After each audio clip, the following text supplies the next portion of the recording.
एकेकाळी गुण्यागोविंदानं नांदणारे अजित पवार गटाचे बीजेपीशी भांडतायत, शिंदे गटाचे बीजेपीशी भांडतायत, शिवसेनाचे अजून कोणाशी भांडतायत, राष्ट्रवादी बरोबर बीजेपीचे लोक भांडतायत. हे चित्र केवळ विदारक नसून अराजकतेचं लक्षण आहे. स्वायत्त शब्द बाजूला सारून निवडणूक आयोग हा कोणाचा तरी बटीक झाला किंवा सत्ताधीशांनी तो आपल्या पायाजवळ बसून बटीक केला. आता आपण फक्त नगर परिषदा सोडून देऊ, नगरपंचायती सोडून देऊ, तिथेच अशा प्रकारे म्हणजे एक प्रतिक्रिया आता मी मागे ते बोलले की महाराष्ट्राचा बिहार झालाय असं चित्र आता आहे. एकूणच निवडणुकांचा विचार केला तर इलेक्शन कमिशन कुठे आहे हा प्रश्न उपस्थित होतोय. तुम्हालाही तेच वाटतं का? तुम्ही कसं या सगळ्या निवडणुकांकडे बघता?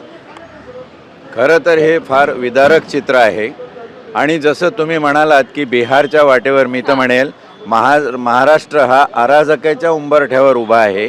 आज ज्या पद्धतीने या पक्षांची शकल झाली आणि त्यांचे तळातले कार्यकर्ते, कारण या ज्या निवडणुका आहेत स्थानिक स्वराज्य संस्थांच्या, यामध्ये तळातल्या कार्यकर्त्यांचा कस लागतो आणि ज्या पद्धतीने तळातले कार्यकर्ते भांडतायत, म्हणजे एकेकाळी गुण्यागोविंदानं नांदणारे अजित पवार गटाचे बीजेपीशी भांडतायत, शिंदे गटाचे बीजेपीशी भांडतायत, शिवसेनाचे अजून कोणाशी भांडतायत, राष्ट्रवादी बरोबर बीजेपीचे लोक भांडतायत. हे चित्र केवळ विदारक नसून अराजकतेचं लक्षण आहे. आणि हे का झालं असेल तर संपूर्ण प्रक्रियेवरची जी पकड निवडणूक आयोगाची असायला पाहिजे ती सैल झाली. निवडणूक आयोग डॉक्टर बाबासाहेब आंबेडकरांनी, ज्यांचा आता महापरिनिर्वाण दिन होऊ घातलेला आहे परवा, त्यांनी ज्यावेळी स्वायत्त संस्था ऑटोनॉमस बॉडी म्हणून निवडणूक आयोग निर्माण केला घटनेमध्ये, त्याचं औचित्यच हे होतं की त्यांच्यावर कोणाचा पगडा, त्यांच्यावर कोणाचा बरहुकूम राहू नये. त्यांनी स्वायत्त, काय शब्दाचा अर्थच तो आहे, परंतु स्वायत्त शब्द बाजूला सारून निवडणूक आयोग हा कोणाचा तरी बटीक झाला किंवा सत्ताधीशांनी तो आपल्या पायाजवळ बसून बटीक केला. त्याच पद्धतीने सुप्रीम कोर्टाची सुद्धा परिस्थिती आहे. निवडणूक आयोगाला सर्वस्वी तुम्ही दोष द्या, ठीक आहे, निवडणूक आयोग स्वायत्त बॉडी आहे तोच, पण आज निवडणूक आयोगाची अशी परिस्थिती का झाली की निवडणूक आयोग निवडणुका नीट पार पाडू शकत नाही. कारण निवडणूक आयोगाला तुम्ही बावचळून टाकलं आहे. सुप्रीम कोर्टाचे काही निर्णय आहे, मग प्रक्रियेमध्ये अडचण होते, मग आरक्षणामध्ये पर्सेंटेज वाढलेला आहे.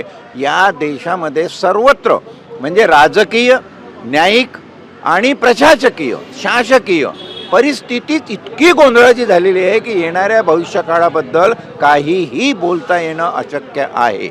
येणारा काळच ठरवेल. आपण परमेश्वर चरणी प्रार्थना करूया की या समाजाचं रक्षण होऊ दे.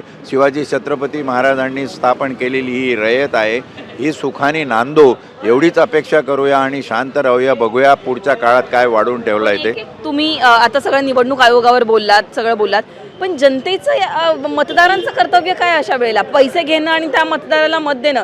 एक मतदार म्हणून त्या मतदारांना काय सांगाल की बाबांनो तुमचं काय कर्तव्य आहे, नेमकं तुम्ही काय करावं? कारण आपण मुंबईमधले सुज्ञ शिक्षित लोक अशा ठिकाणी म्हणतो की मला पैसे नकोय, मला पैशांनी माझं मत तुम्ही विकत नाही घेऊ शकत. खेड्यापाड्यातले लोक हे नाही म्हणू शकत, त्यांना गरज आहे पैशांची, ते पैसे घेणार. आता तू विचारल्यावरून मी बोललो ते संविधानिक संस्थांबद्दल बोललो, कॉन्स्टिट्युशनल एस्टॅब्लिशमेंट.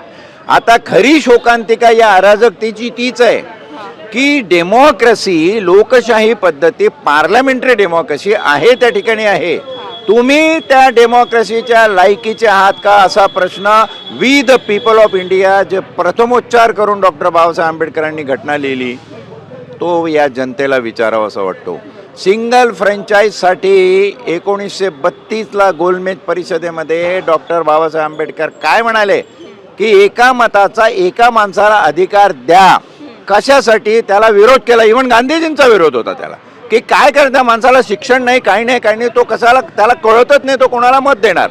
म्हणून ज्याच्या बेडबिगारी जमीनदाराकडे असे 50-60 आहे, त्या जमीनदाराला तेवढा मताचा हक्क द्या, असाही एक प्रघात होता.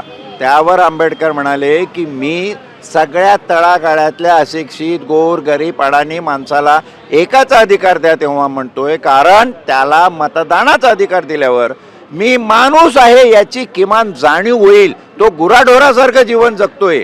आणि डॉक्टर बाबासाहेब आंबेडकरांचे आज 69वा महानिर्वाण आपण साजरा करतोय. बोलताना वाईट वाटतं की आज आम्ही त्या गुरंढोरं या पंक्तीत बसलेलो आहोत. पैसे घेऊन आणि कोंबडीचं मटण खाऊन आणि एक पौवा दारू पिऊन जर तुम्ही तुमच्या मताची विक्री करत असाल तर तुम्ही त्या विश्वरत्न महामानवाचाच नाही तर संपूर्ण लोकशाही प्रक्रियेचा अपमान केलाय, विकली तुम्ही तुमची लोकशाही. आणि का म्हणून मग अशा संस्था भरकटणार नाही? कारण संस्था तरी काय आहे?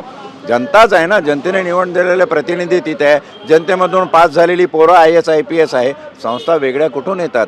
म्हणून ते विन्स्टन चर्चिल म्हणायचे तसं, you deserve what you get, you don't deserve this parliamentary democracy आणि you deserve a sort of अराजक सिच्युएशन.